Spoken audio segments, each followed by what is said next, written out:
واشهد ان لا اله الا الله وحده لا شريك له واشهد ان محمدا عبده ورسوله. اللهم صل على محمد وعلى آل محمد كما صليت على إبراهيم وعلى آل إبراهيم إنك حميد مجيد. اللهم بارك على محمد وعلى آل محمد كما باركت على إبراهيم وعلى آل إبراهيم إنك حميد مجيد. يا أيها الذين آمنوا اتقوا الله حق تقاته ولا تموتن إلا وأنتم مسلمون. يا أيها الناس اتقوا ربكم الذي خلقكم من نفس واحدة وخلق منها زوجها وبث منهما رجالا كثيرا ونساء واتقوا الله الذي تساءلون به والأرحام إن الله كان عليكم رقيبا. يا أيها الذين آمنوا اتقوا الله وقولوا قولا سديدا يصلح لكم أعمالكم ويغفر لكم ذنوبكم ومن يطع الله ورسوله فقد فاز فوزا عظيما. أما بعد فأعوذ بالله من الشيطان الرجيم. بسم الله الرحمن الرحيم. إذ قربا قربانا فتقبل من أحدهما ولم يتقبل من الآخر قال لأقتلنك قال إنما يتقبل الله من المتقين. حمد و ثنا کے تمام مبارک کلمات اللہ احکم الحاکمین وحدہ لا شریک کی ذات مبارکہ کے لیے انگنت بے حد و حساب لا تعداد درود و سلام امام الحرمین والی بطحہ سلطان مدینہ سرور قلب و سینہ جناب محمد الرسول اللہ صلی اللہ علیہ وآلہ وسلم کی ذات گرامی کے لیے. عزیز ساتھیوں، بھائیوں، بزرگوں، قابل احترام میری ماؤں اور بہنوں، ایک مسلمان ساری زندگی نیک اعمال کرتا ہے اور وہ سمجھتا ہے کہ نیکیوں والا میرا پلڑا بڑا بھاری ہے، میں نے نیکیوں کے بہت سارے انبار لگا لیے ہیں، لیکن کچھ عمل ایسے آ جاتے ہیں کہ جس کی وجہ سے اس کے سارے نیک اعمال برباد ہو جاتے ہیں۔ اس میں کوئی شک والی بات نہیں کہ اولاد اور صحت یہ اللہ تعالیٰ کی بہت بڑی نعمت ہے، لیکن اس کے باوجود ہم دیکھیں ہمارے جو نیک اعمال ہیں وہ کس قدر اور کس حیثیت کے حامل ہیں، آیا کہ وہ اللہ کی بارگاہ میں قبول ہوں گے بھی یا نہیں۔ بیان کرنے کا مقصد یہ ہے، جو موضوع ہے وہ ہے نیک اعمال کی بربادی، مگر کیسے؟ چند ایک گزارشات انشاءاللہ العزیز آپ کے سامنے بیان کروں گا۔ آج کے پرفتن دور کے اندر نیکی کو سنبھالنا بڑا مشکل ہے۔ انسان نیکی کرتا ہے، چند قدم چلتا ہے، تھوڑا سا سفر طے کرتا ہے، تھوڑا سا فاصلہ طے کرتا ہے اور اپنی ساری کی ساری نیکی برباد کر بیٹھتا ہے۔ اور یہ بات ذہن نشین کر لیجئے کہ مرنے کے بعد کامیاب انسان وہی ہے جو اپنے ساتھ نیک اعمال لے کر جائے گا۔ جو ساری زندگی گناہ کرتا رہا، گناہ کے کام کرتا رہا، مرنے کے بعد وہ اپنے ساتھ پھر گناہوں والے اعمال لے کر جائے گا، نیک اعمال لے کر نہیں جائے گا۔ تو اللہ کے نبی صلی اللہ علیہ وسلم نے نیک اعمال کے متعلق جو سب سے پہلی اور قابل توجہ ہمیں بات بتائی ہے، وہ سماعت کر لیجئے۔ وہ یہ ہے کہ کچھ عمل ایسے ہوتے ہیں جن کا کرنا یا نہ کرنا یہ برابر ہے۔ اس کی وجہ یہ ہے کہ ان اعمال کے اندر ہماری دلچسپی نہیں ہوتی، ہماری توجہ نہیں ہوتی، ہم کر تو بیٹھتے ہیں لیکن وہ نیک اعمال ان کا کرنا یا نہ کرنا وہ برابر ہو جاتا ہے۔ اللہ کے نبی صلی اللہ علیہ وسلم کے خادم سیدنا انس رضی اللہ تعالی عنہ، وہ کہتے ہیں اللہ کے نبی صلی اللہ علیہ وسلم مسجد میں داخل ہوئے، صحابی نماز پڑھ رہے تھے اور آپ علیہ السلام نے صحابی کو نماز پڑھتے دیکھا۔ صحابی رسول نے نماز پڑھی، جانے لگے، اللہ کے نبی کو سلام کیا۔ آپ نے سلام کا جواب دیا اور کہا ارجع فصلی فإنک لم تصلی، اے میرے صحابی اپنی نماز کو دوبارہ پڑھ، تیری نماز نہیں ہوئی۔ اب صحابی رسول ہیں، نماز پڑھ رہے ہیں، رکوع بھی مکمل، سجدہ بھی مکمل، قیام بھی کیا، لیکن اس کے باوجود مسجد نبوی ہے، اس کے باوجود اللہ کے نبی علیہ السلام کیا کہہ رہے؟ ارجع فصلی فإنک لم تصلی۔ ابتدائی طالب علم مدرسے کے یہ بات جانتے ہیں کہ جب لم فعل مضارع پر داخل ہوتا ہے تو ماضی منفی کا معنی کرتا ہے کہ سیدھے سے کام ہی نہیں ہوا، لم تصلی، تیری نماز ہی نہیں ہوئی۔ حدیث کے مطابق یہ معاملہ 2 سے 3 مرتبہ پیش آیا۔ صحابہ کرام حیران ہوئے کہ اللہ کے نبی، انہوں نے نماز پڑھی، رکوع بھی کیا، سجدہ بھی کیا، قیام بھی کیا، لیکن آپ کے مطابق کہ اس کی نماز نہیں، وجہ کیا بنی؟ آپ نے فرمایا اس کی نماز کے اندر خشوع و خضوع نہیں تھا، اس قدر تیزی، اس قدر جلدی کہ اس کی نماز اللہ کی بارگاہ میں قبول نہیں ہوئی۔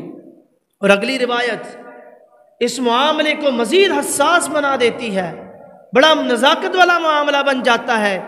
آپ علیہ السلام نے فرمایا ایک شخص 60 سال تک نماز پڑھتا رہے، اس کی ایک بھی نماز قبول نہیں ہوتی۔ وجہ اور سبب یہی ہے کہ نماز پڑھنے کے لیے مسجد میں آ تو جاتے ہیں، کھڑے ہو جاتے ہیں اللہ کی بارگاہ میں، لیکن نماز کی طرف ہماری توجہ نہیں ہوتی، دلچسپی نہیں ہوتی، شروع کر دیتے ہیں۔ ہمارا قیام دیکھ لیجئے، ہمارا رکوع دیکھ لیجئے، ہمارا سجدہ دیکھ لیجئے، کم از کم ایک رکعت کے لیے ہمیں 2 سے 2.5 منٹ درکار ہوتے ہیں کہ نماز جب شروع کی ہے، اللہ سے ملاقات کا وقت آ گیا، سب سے پہلا کام یہ کہ ہم نے ثنا پڑھنی ہے، پھر تعوذ، پھر تسمیہ، سورۃ الفاتحہ، کوئی سورت آئے وہ سورت کی تلاوت کر کے پھر ہم نے رکوع میں جانا ہے۔ ہماری کیفیت کیا ہے؟ ہم نماز کے لیے کھڑے تو ہو جاتے ہیں۔ آج امت مسلمہ کے لیے یہ معاملہ بڑا حساس بن چکا ہے۔ اول تو ہمیں دعائیں آتی نہیں ہیں، آتی ہیں تو ہم پڑھتے نہیں ہیں، اور ہماری نماز کی ایک رکعت 20 سے 30 سیکنڈ پر مشتمل ہوتی ہے۔ اور یہ میں بات کر رہا ہوں اکیلے میں پڑھنے کی، امام کے پیچھے تو بات کی بات ہے نا، اکیلے میں جو شخص نماز پڑھتا ہے اس کی نماز کی ایک رکعت کا جو ٹائم ہے وہ 20 سے 30 سیکنڈ ہے۔ کیا پڑھتے ہیں ہم؟ کیا اللہ سے ملاقات کرتے ہیں؟ کیا اللہ سے رابطہ ہے؟ کیا ہم نے اللہ سے بات چیت کی؟ مسئلہ تو یہ ہے نا نماز کے لیے کھڑے ہو سب سے پہلے ثنا پڑھو، پھر تعوذ، پھر تسمیہ، پھر سورۃ الفاتحہ، پھر اس کے بعد جہاں سے آپ کو قرآن مجید یاد ہے وہاں سے کوئی سورت یا آیت تلاوت کر کے رکوع میں چلے جاؤ۔ ہم کھڑے ہوتے ہیں فوراً رکوع کے اندر کی دعائیں، حکم یہ ہے کہ 3 مرتبہ سبحان ربی العظیم پڑھی جائے، اگر اس سے زائد مرتبہ بھی پڑھ لیں اس میں کوئی حرج والی یا گناہ والی بات نہیں ہے۔ پھر اس کے بعد ہمیں بتایا جائے ہم مسلمان کتنے اس پر عمل کرتے ہیں کہ جب ہم رکوع سے کھڑے ہوتے ہیں سمیع اللہ لمن حمدہ کہہ کر، کتنے لوگ ہیں جو ربنا ولک الحمد کی مکمل دعا پڑھتے ہیں۔ آپ بھی معاشرے کو دیکھتے ہیں، میں بھی دیکھتا ہوں، ہمارے ساتھ نماز پڑھنے والوں کی رفتار اس قدر تیز ہوتی ہے کہ اللہ معاف کرے، اور پھر سجدے میں چلے گئے، سجدے میں دعا پڑھی، سجدے سے اٹھ کر 2 سجدوں کے درمیان، کتنے لوگ ہیں جو 2 سجدوں کے درمیان کی دعا پڑھتے ہوں گے؟ سنیے رسول اللہ صلی اللہ علیہ وسلم کا فرمان مبارک، اور دیکھیے اپنی نمازوں کی کیفیت و حالت کو کہ آپ علیہ السلام کے یہ فرمان سن لینے کے بعد، سمجھ لینے کے بعد، اگر آج بھی امت مسلمہ کی یہی حالت رہی تو اللہ کے نبی علیہ السلام نے فرمایا تمہاری نمازوں کا کوئی فائدہ نہیں، قبول نہیں ہوں گی اللہ کی بارگاہ میں۔ یہ ہے نیک اعمال کی جو سب سے پہلی عدم توجہ اور نہ دلچسپی ہونے کی وجہ سے اللہ کی بارگاہ میں یہ عمل قبول نہیں ہوتا۔ اور دوسری سوالے سے بات کہ کچھ گناہ ایسے ہیں جو انسان ان کو کر لیتا ہے، اس کے متعلق اللہ کے نبی صلی اللہ علیہ وسلم کا 2 ٹوک فیصلہ ہے کہ ایک انسان ہے وہ گناہ کر رہا ہے، کرتا چلا جا رہا ہے، ہٹتا ہی نہیں ہے، توبہ نہیں کرتا۔ آئیے فرمان مبارک سنیے، آپ علیہ السلام نے فرمایا الخمر ام الخبائث فمن شربہا، یہ جو شراب ہے یہ ناپاک حرام کاموں کی جڑ ہے، اور جس شخص نے اس کو پیا اس کی 40 دن تک نماز قبول نہیں کی جاتی۔ فَإِن مَاتَتْ فِي بَطْنِهِ، اگر وہ اس کو پیتا پیتا مر گیا تو وہ جاہلیت پر فوت ہوگا، مرے گا۔ یہ ایک دن کا معاملہ کہ جو شخص ایک دن شراب پی لے 40 دن اس کی نماز قبول نہیں، اور جو ساری زندگی شراب پیتا آ رہا ہے اس کا کوئی نیک عمل اللہ کی بارگاہ میں قبول نہیں ہوتا، اور اگر وہ اسی شراب کو پیتا پیتا مر جاتا ہے تو وہ جاہلیت کی موت پر مرتا ہے۔ آج اخبارات اٹھا کر دیکھ لیجئے، میڈیا کا دور ہے، اٹھا کر دیکھ لیجئے، آپ بھی دیکھتے ہیں، میں بھی دیکھتا ہوں، کتنے لوگ ہیں جو اس گندی شراب کو پیتے وقت مر جاتے ہیں۔ اللہ ہم سب کو ایسی موت سے بچا کر رکھے، ایمان پر موت نصیب کرے۔ فرمایا یہ شراب پینے والا شخص اگر یہ مر گیا شراب پیتا پیتا تو یہ جاہلیت کی موت مرے گا، 40 دن تک اس کی نماز قبول نہیں ہوگی۔ تو آئیے نبی علیہ السلام کے فرمان مبارک کو سنیے، دیکھیے ہم سب داعی بن کر علاقے میں، معاشرے میں، سوسائٹی میں نکلیں، لوگوں کو دیکھیں اگر وہ گناہ کا ارتکاب کر رہے ہیں، ہمارے اندر کم از کم اتنی ہمت ہونی چاہیے کہ ہم ان کو ان گناہوں سے روک تو سکیں۔ اور دوسرا گناہ علیہ السلام نے فرمایا من اتا عرافا فسألہ، جو شخص کسی نجومی کے پاس، کاہن کے پاس چلا گیا، جا کر اس نے اس کے متعلق سوال کر لیا، فرمایا اس کی بھی 40 دن کی نماز اللہ قبول نہیں کرے گا۔ نجومیوں، کاہنوں کے پاس جا کر ہاتھ دکھانے والوں کہ ہمارا ہاتھ دیکھ کر بتلانا ہماری شادی ہوگی یا نہیں، کیا ہماری تقدیر ہے، ہمارا مستقبل کیسا ہوگا، ہمارا ماضی کیسا گزرا، یہ ہم مسلمانوں میں یہ پایا نہیں جاتا۔ گندے ترین زمانے کے لوگ فٹ پاتھ پر بیٹھے، نہ کبھی نہائے نہ کبھی وضو کیا، ان کو جا کر سوال کرتے ہیں، ہاتھ دکھاتے ہیں۔ اور کیا ہمیں قرآن نے یہ تعلیم نہیں دی، یہ تربیت نہیں کی؟ کیا ہم رسول اللہ کے فرمان کو چھوڑ چکے؟ اسی لیے آج ہم ذلت میں ہیں، آج ہم پستی میں ہیں، آج ہم بڑی بڑی بیماریوں سے لڑائیاں کر رہے ہیں۔ ہم نے کبھی سنا نہیں تھا یہ کورونا جیسی بیماری، یہ ڈینگی، یہ کبھی ہم نے سنا نہیں تھا۔ ہمارے بڑوں نے کبھی شوگر، بلڈ پریشر کی بیماری کو سنا نہیں تھا، لیکن یہ ساری ہم پر آ چکی ہیں۔ وجہ اور سبب یہ ہے ہم نے قرآن و سنت کو چھوڑ دیا اور اپنے دین کو سامنے رکھ کے اس پہ عمل کرنا شروع کر دیا۔ من اتی عرافا فسألہ، جو کوئی شخص بھی نجومی یا کاہن کے پاس جا کر کسی قسم کا بھی سوال کرتا ہے، اپنا ہاتھ دکھاتا ہے، اس کی 40 دن کی اللہ عبادت کو قبول نہیں کرتا۔ اور تیسری سب سے بڑا گناہ وہ یہ ہے، فرمایا اللہ کے نبی صلی اللہ علیہ وسلم نے، جس شخص نے اپنے گھر کے اندر کتا رکھا، جس شخص نے اپنے گھر کے اندر کتا رکھا یا کتے کو پالا، اللہ روزانہ اس کی نیک اعمال میں سے احد پہاڑ کے برابر اعمال کو کاٹ دیتا ہے، گناہوں میں اضافہ ہو جاتا ہے۔ اجازت تو صرف اتنی ہے، کوئی شکار کے لیے، کھیتی باڑی کے لیے آپ کتا رکھنا چاہے اس کی اجازت ملتی ہے، لیکن یہ شوقیہ طور پر پالنے والوں کے لیے پیغام ہے کہ جس نے شوق کے طور پر کتے کو پالا یا جس نے گھر میں کتے کو رکھا، فرمایا روزانہ اس کے نیک اعمال میں سے احد پہاڑ کے برابر اللہ اعمال کی کٹوتی کر دیتا ہے، گناہ اس کے بڑھ جاتے ہیں، نیکیاں اس کی ختم ہو جاتی ہیں۔ یہ ہے جو وہ گناہ جن کے متعلق اللہ کے نبی صلی اللہ علیہ وسلم نے 2 ٹوک فیصلہ سنا دیا ہے۔ اور آج کے موضوع کے حوالے سے تیسری اہم بات وہ یہ ہے کہ جب ہم نیک اعمال کر لیں پھر ہمیں اس پر اترانا نہیں چاہیے، بڑا بول نہیں بولنا چاہیے، فخر نہیں کرنا چاہیے، اور بھائی آج تو نماز پڑھ لی، آج قرآن پڑھ لیا، آج صدقہ کر لیا، زکوٰۃ دے دی، آج میں نے سوسائٹی کا فلاں کام کروا دیا، میں لوگوں کے کام آیا، میں خون کا عطیہ دے آیا، سارے لوگوں کو بتاتا پھرتا ہے، یہ کام نہیں۔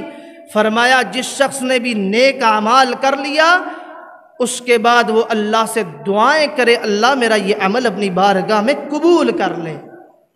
اس کی مثال ملتی ہے، یہ پچھلے 4 جمعے الحمدللہ سیرت ابراہیم پر پڑھائے، اس میں بیان کیا۔ آئیے مثال قرآن مجید سے اور نبی کا بیٹا بھی نبی ان سے دیتے ہیں۔ اللہ نے پہلا سپارہ اٹھا کر دیکھ کے اللہ نے فرمایا وَإِذْ يَرْفَعُ إِبْرَاهِيمُ الْقَوَاعِدَ مِنَ الْبَيْتِ وَإِسْمَاعِيلُ، جب ابراہیم اور اسماعیل دونوں باپ بیٹے کی اللہ نے ذمہ داری لگا دی، ڈیوٹی لگ گئی، کیا کہ اللہ کا گھر تعمیر کرنا ہے۔ انہوں نے دیواریں کھڑی کی، ساتھ ساتھ دیواریں کھڑی کرتے جا رہے ہیں، ساتھ ساتھ تعمیر جاری ہے، اور ساتھ ساتھ کہہ رہے ہیں ربنا تقبل منا، اے ہمارے رب ہمارا یہ نیک عمل اپنی بارگاہ میں قبول فرما لے۔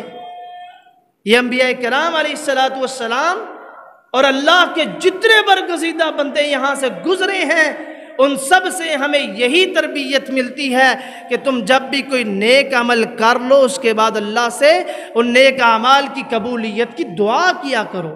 حضرت آدم علیہ السلام سے لے کر آمنہ کے در یتیم حضرت محمد کریم صلی اللہ علیہ وسلم تک جتنے انبیاء آئے سب کا یہی طریقہ کار تھا، یہی تربیت تھی کہ نیک اعمال کرنے کے بعد دعا کرو اللہ قبول کر لے۔ اور آگے چل کے حضرت عمران کی والدہ نے انہوں نے بھی دعا کی نا، فرمایا اذ قالت امرأۃ عمران رب انی نذرت لک ما فی بطنی محررا فتقبل منی، کہا اللہ سے اللہ یہ جو میرا پیٹ کے اندر ہے نا، بچہ ہے یا بچی جو بھی ہے، یہ تیری راہ میں وقف کر دی، تیرے دین کے لیے وقف، اب بات اتنی ہے نیک اعمال تو کر لیا، فتقبل منی، میرا یہ عمل اپنی بارگاہ میں قبول فرما لینا۔ حالانکہ انبیاء تھے، ناقبولیت کی دعا کرتے، اللہ نے قبول کر ہی لینی تھی، ان کا عمل اللہ کی بارگاہ میں قبول ہو ہی جانا تھا، لیکن ہمیں یہ سبق دے دیا، یہ بات سمجھا دی، یہ مسئلہ سمجھا دیا کہ نیک عمل کر لینے کے بعد آپ نے اترانا نہیں، فخر نہیں کرنا، بلکہ اس نیک عمل کی قبولیت کی دعا کرنی ہے کہ اللہ یہ عمل کر لیا قبول کر لیں۔ اور تاریخ کے اندر حضرت عمران نامی 2 شخصیات ہیں، ایک ہے موسیٰ و ہارون علیہ السلام ان کے والد گرامی، اور دوسرے حضرت مائی مریم علیہ السلام ان کے والد گرامی حضرت عیسیٰ علیہ السلام کے نانا جان، جو بیت المقدس کے پہلے خطیب اور امام تھے، ولی الرحمن تھے۔ آج اہل تشریح بھی اپنے اشتہارات پر لکھتے ہیں جشن آل عمران، آپ نے دیکھا ہوگا لکھا ہوا، وہ اس سے مراد ابو طالب کی آل لیتے ہیں، اولاد لیتے ہیں، لیکن کبار علماء شیعہ نے اس کی تردید کی، انہوں نے کہا اس سے ابو طالب مراد نہیں ہے، ابو طالب کا جو نام تھا وہ عبد مناف تھا، یہ عمران دوسرے ہیں۔ بہر صورت کیا دعا کی؟ فتقبل منی، نیک عمل کر لیا، اب اپنی بارگاہ میں اللہ اس عمل کو قبول کر لے، شرف قبولیت بخش دے، تاکہ یہ عمل تیری بارگاہ میں میرا قبول ہو گیا، وارے نیارے ہو جائیں گے، کامیاب ہو جائیں گے، دنیا میں بھی آخرت میں بھی، دنیا جس کی اچھی اس کی آخرت بھی اچھی۔ اور اس حوالے سے آخری بات بڑی قابل توجہ، قابل غور ہے، توجہ سے سماعت کیجئے گا۔ آخری بات یہ ہے کہ جو بھی نیک عمل کر لو، اس نیک عمل کے لیے آپ کو تقوی کی بڑی ضرورت ہے، تقوی اختیار کرنا ہے، اور دل کے اندر اللہ کا خوف ہونا چاہیے کہ اللہ یہ کام تیری توفیق سے تیری رضا کے لیے کر رہا ہوں، میرے دل کے اندر تیرا ڈر ہے۔ اٹھا لیجئے، نبی کے دونوں بیٹے ہیں، کام بھی زراعت کھیتی باڑی کا، حابیل اور قابیل، ایک کی قربانی قبول ہو گئی، ایک کی رد کر دی گئی۔ قبولیت کی وجہ کیا ہے؟ قبولیت کی وجہ کیا ہے کہ من المتقین، اس نے کہا اللہ تقوی والوں کی قربانیوں کو قبول کرتا ہے، اور جو نیک اعمال اللہ کا دل کے اندر ڈر رکھ کے کرتے ہیں نا، اللہ ان کی نیکیوں کو قبول کرتا ہے۔ اب یہ قابیل کہنے لگا میری رد کر دی گئی، تجھے بھی نہیں چھوڑتا، مار دوں گا، قتل کر دوں گا۔ اس نے کہا قتل کر دے گا تو سن، اذ قربا قربانا فتقبل من احدہما ولم يتقبل من الآخر قال لأقتلنك قال انما يتقبل الله من المتقین۔ کہنے لگا قابیل حابیل کو کہ میری قربانی رد ہے تو تجھے بھی میں نہیں چھوڑتا، تجھے بھی قتل کر دوں گا۔ آگے سے حابیل نے جو جواب دیا، اللہ نے اس کو قرآن بنا کر رسول اللہ صلی اللہ علیہ وسلم کے سینے پر نازل کر دیا، اور قیامت تک کے مسلمانوں کو یہ پیغام دے دیا کہ قربانی اسی کی قبول ہوگی جس کے دل کے اندر تقویٰ ہوگا، نیکیاں اسی کی قبول ہوں گی جس کے دل کے اندر اللہ کا ڈر ہوگا۔ آئیے جواب سنیے حابیل کا۔ حابیل نے کہا لَئِن بَسَطتَ إِلَيَّ يَدَكَ لِتَقْتُلَنِي مَا أَنَا بِبَاسِطٍ يَدِيَ إِلَيْكَ، کہا کہ تو مجھے قتل کرے گا نا تو یاد رکھ تو میری طرف بڑھ کر آئے گا، میں تیری طرف ہاتھ بھی نہیں اٹھاؤں گا، میں تجھے قتل نہیں کروں گا۔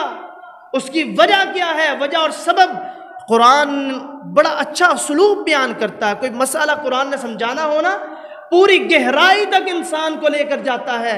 اب یہاں پر بات کو قرآن نے نہیں چھوڑا۔ حابیل نے کہا تو مجھے قتل کرے گا، میں تجھے قتل نہیں کروں گا، تیری طرف ہاتھ بھی نہیں اٹھاؤں گا۔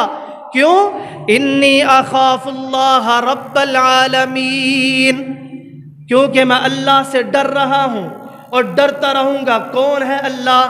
جو دونوں جہانوں کا پالنے والا ہے، دونوں جہانوں کا مالک ہے، رب العالمین ہے، غفور الرحیم ہے، رؤوف الرحیم ہے۔ میں اپنے اس اللہ سے ڈرتا ہوں۔ مجھے شریعت یہی اجازت دیتی ہے کہ اگر تو میری طرف بڑھے گا، میں تیری طرف ہاتھ نہیں اٹھاؤں گا، تجھے قتل نہیں کروں گا۔ یہ ہے نیک اعمال چند جن کی بنیادی طور پر آپ کو نشاندہی کروا دی۔ ہمیں خلاصہ آج کے خطبہ جمعۃ المبارک سے یہی ملتا ہے کہ جو بھی نیک اعمال کر لیں، اس کے بعد اللہ سے دعا کرے اللہ کام تیری رضا کے لیے اور تیری توفیق سے کیا ہے، اب التجا دعا تیری بارگاہ میں یہی ہے، ہمارے اس نیک عمل کو اپنی بارگاہ میں قبول فرما لے۔ جو کچھ سنایا اللہ عمل کی توفیق عطا فرمائے۔ وآخر دعوانا ان الحمد للہ رب العالمین۔